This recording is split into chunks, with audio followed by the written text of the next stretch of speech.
Power Punch 2 is a boxing video game released for the Nintendo Entertainment System in 1992, and it has an incredibly interesting backstory. After the release of their hit Punch-Out!, Chrome Studios Melbourne began developing an official sequel starring Mike Tyson with manager Don King.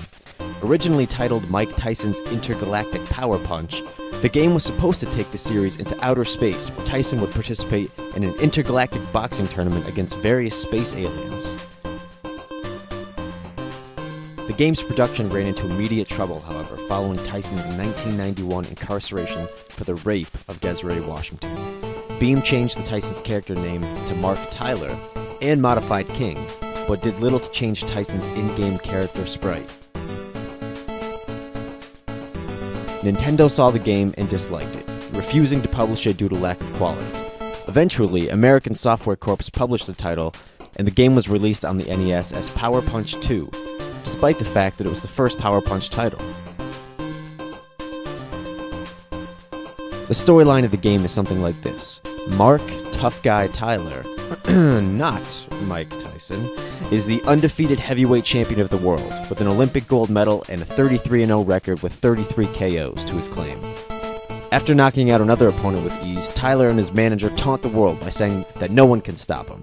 However, this broadcast is picked up far from Earth in the outer reaches of the universe by an alien boxing promoter for the Intergalactic Boxing Federation. The promoter decides to accept Tyler's challenge that he could beat anyone.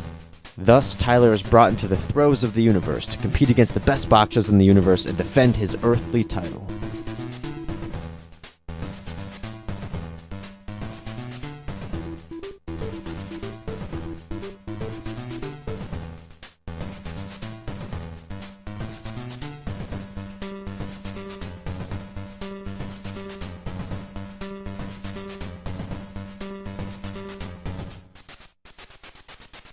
The gameplay in Power Punch 2 is extremely shocking. Let's start with the controls. Fans of the early Punch-Out games will feel at home with the controls. However, that feeling does not last long. The game has the same basic scheme, face buttons to punch, and you have the ability to dodge left and right and cover up. However, the uppercut button is now mapped to select instead of start. Not a big deal, but the uppercut seems extremely gimped this time around. Not only that, but the dodging is squishy and just doesn't feel right. The first Punch-Out game was snappy and quick to react. Power Punch is too slow to really feel good. The presentation and level design in this game is almost non-existent. It starts off with a rough cutscene explaining the story, then a bland tale of the tape before you go into the level. The boxing ring or arena in this game is really odd, in the sense that it doesn't resemble one. In every level, you look to be inside a different colored bar with a few bartenders and patrons yelling at you. There is no referee or crowd. I'm not sure why this wasn't included, as I feel in the first Punch-Out game, the presentation was top-notch.